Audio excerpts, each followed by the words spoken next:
Bonjour à tous, bienvenue sur cette chaîne. Comme d'habitude, pensez à vous abonner, à commenter, à liker et à partager. Je ne vous le dirai jamais assez, c'est gratuit. Alors, il y a quelques jours, on a assisté à cette scène-là. On attend que la sanction vienne du président, mais c'est à vous de les sanctionner. C'est à vous de les réprimander. Ce n'est pas à moi. Donc l'État paye cadeau. Donc il faut trouver ceux qui ne viennent pas au travail. Vous faites des rapports au secrétaire général et je veux des licenciements. Il y a des Gabonais qui veulent travailler. Alors, sur l'extrait qui vient de passer, on voit le président de la République, M.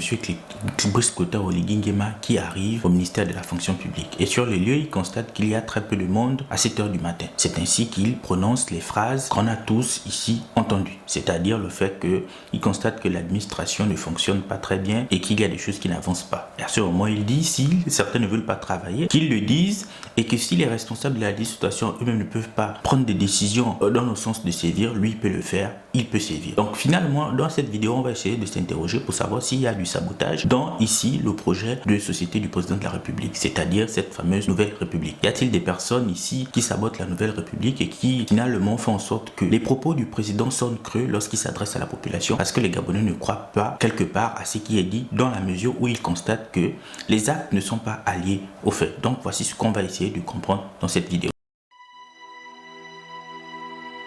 Alors, est-ce que la 5e République est ici en proie au sabotage? Y a-t-il des personnes qui sabotent à dessein les orientations du président de la République? C'est-à-dire que lorsqu'il donne des orientations, les uns et les autres ne font qu'à leur tête. Par exemple, ce qu'on a constaté au ministère de la fonction publique où les dossiers sont à même le sol et où à 7 h du matin, les effectifs de l'administration ne sont même pas à 50% comme le président lui-même il expliquait. Donc, peut-être qu'effectivement, c'est cela, il y a du sabotage parce que les Gabonais ne comprennent pas pourquoi les promesses qui ont été faites ne sont pas ici réalisées. La pauvreté, le chômage ou tous les autres maux qui minent ici la société gabonaise se sont empirés ou ici n'ont continué à ici connaître un essor clair. Donc finalement, on constate qu'il n'y a pas d'avancée.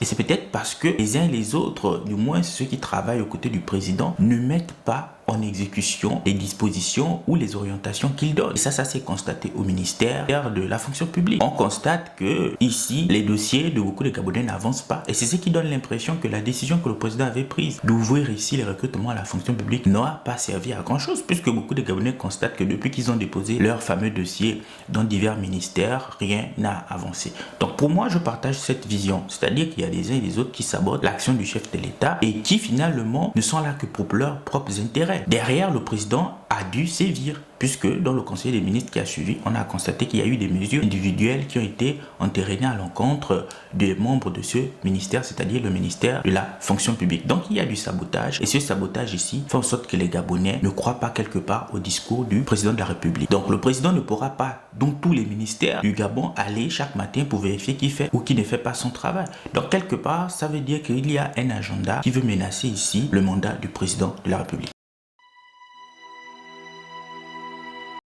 Alors pour moi, il y a du sabotage, mais l'origine de ce sabotage-là, comme je ne cesse de le dire, c'est la mentalité. Parce que qu'est-ce qui explique que des personnes qui pendant des années cherchent du travail et lorsqu'ils l'obtiennent, ils traînent les pieds pour venir au travail? Peut-être qu'il y a effectivement une autre question, parce qu'on pourra dire que c'est facile d'accuser ici les membres de l'administration de la fonction publique, mais derrière, est-ce qu'il y a des bonnes conditions de travail pour eux? Parce que j'avais regardé un documentaire, ou pas un documentaire, plutôt un reportage ici de M. Chamberlain Mukwama, très grand journaliste au Gabon, qui est allé au ministère de la fonction publique et qui constatait qu'il n'y avait même pas de toilettes. Peut-être que tout simplement ces Gabonais-là font face à des mauvaises conditions de travail, ce qui fait qu'ils traînent le pas. Ceci dit, derrière, il y a aussi une question de mentalité. Oui, il y a des conditions de travail, mais il y a aussi ces personnes-là qui finalement ne sont que là pour leurs propres intérêts. Ils estiment que quelque part, lorsqu'une affaire ne concerne pas les membres de leur famille, ils n'en font qu'à leur tête. Et c'est ce qui explique que quelque part, les dossiers des uns et des autres n'avancent pas. Pour moi, le problème fondamental, en dépit des conditions de travail de certains fonctionnaires de l'État gabonais, il y a aussi la question de la mentalité. La question qui fait en sorte que les uns et les autres ici se mettent au travail lorsqu'ils reçoivent le coca.